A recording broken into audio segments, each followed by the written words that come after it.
جی فیصل، جس طرح کی صورتحال اس عید الفطر پر بنی ہے، نبی کریم صلی اللہ علیہ وسلم اور صحابہ کرام کے دور میں اس طرح کی کوئی صورتحال پیش نہیں آئی کہ جس سے ہمیں رہنمائی مل سکے۔ تو ہم دیکھیں گے کہ عید الفطر کی جو نماز ہے اس کا حکم کیا ہے۔ تو اکثر فقہا کے نزدیک، امام شافعی، امام احمد بن حنبل، امام مالک کے نزدیک یہ سنت ہے، اور امام ابو حنیفہ کے نزدیک عید کی نماز پڑھنا واجب ہے۔ تو دیکھیں، یہ نماز پڑھنا سنت ہے، فرض نہیں ہے۔ اگر کوئی مسلمان نماز ادا نہیں کرتا، عید کی نماز نہیں پڑھتا، تو وہ گناہ گار نہیں ہوگا، اور موجودہ صورتحال میں تو بالکل بھی وہ گناہ گار نہیں ہوگا۔ البتہ صحیح بخاری میں امام بخاری رحمہ اللہ نے ایک باب باندھا ہے، اذا فاتہ العید یصلی رکعتین، کہ جب انسان کی، کسی مسلمان کی عید جو ہے وہ رہ جائے تو وہ 2 رکعتیں ادا کرے گا۔ تو امام بخاری کا یہ اپنا قول اور اپنا اجتہاد ہے۔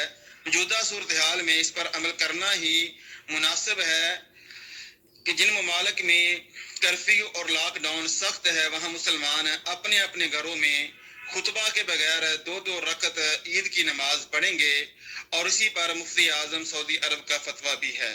تو یہ امام بخاری رحمہ اللہ کا قول اور اجتہاد ہمارے سامنے ہے کہ جس کی عید رہ جائے تو وہ 2 رکعتیں اپنے گھر کے اندر جہاں بھی اسے وقت ملے، موقع ملے، وہ پڑھ سکتا ہے۔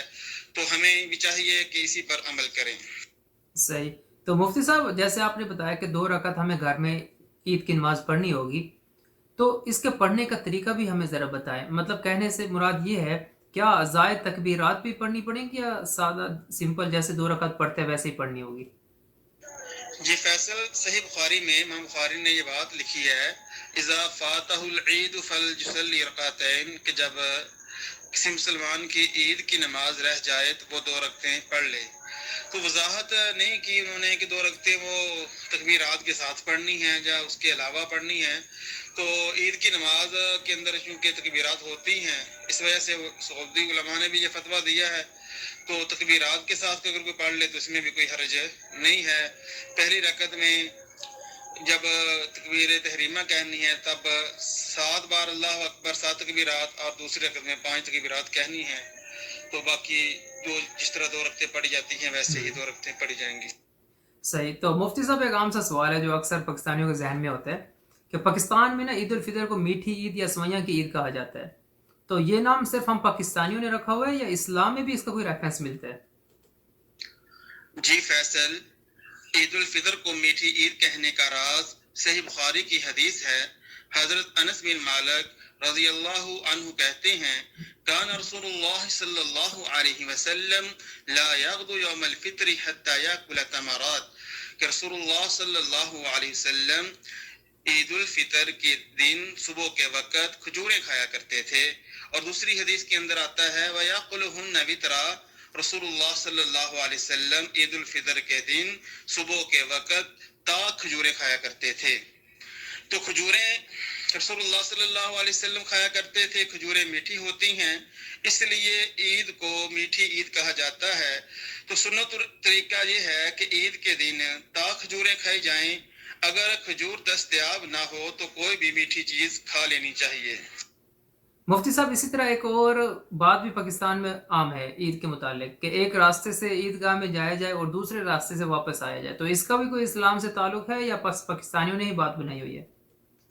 جی فیصل، صحیح بخاری میں حضرت جابر بن عبداللہ رضی اللہ عنہما سے حدیث ہے، کان النبی صلی اللہ علیہ وسلم اذا کان یوم العید خالف الطریق، حضرت جابر کہتے ہیں کہ نبی کریم صلی اللہ علیہ وسلم جب بھی عید کا دن ہوتا راستہ بدل کے جاتے۔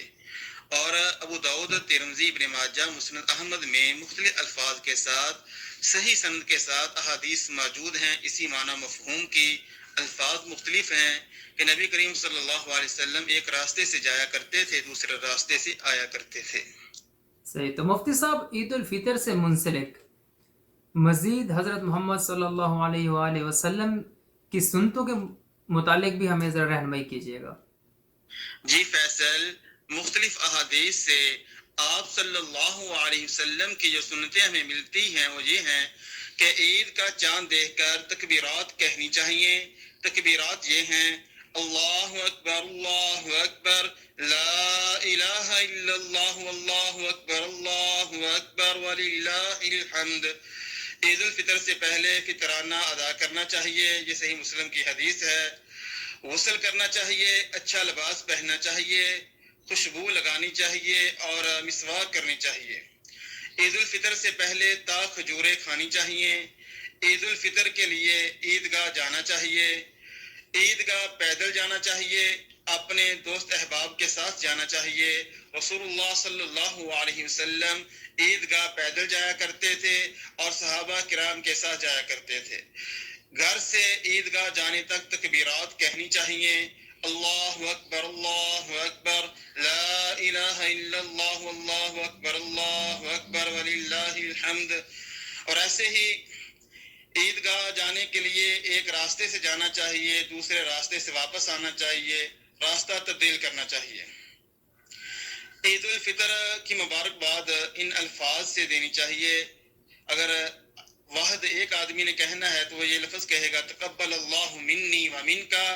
اگر زیادہ لوگ ہیں تو یہ کہے گا تقبل اللہ منا و منکم، کہ اللہ رب العالمین یہ عید مجھ سے اور آپ سے قبول کرے۔ صحیح، بہت شکریہ رہنمائی کرنے کا مفتی صاحب، اللہ حافظ۔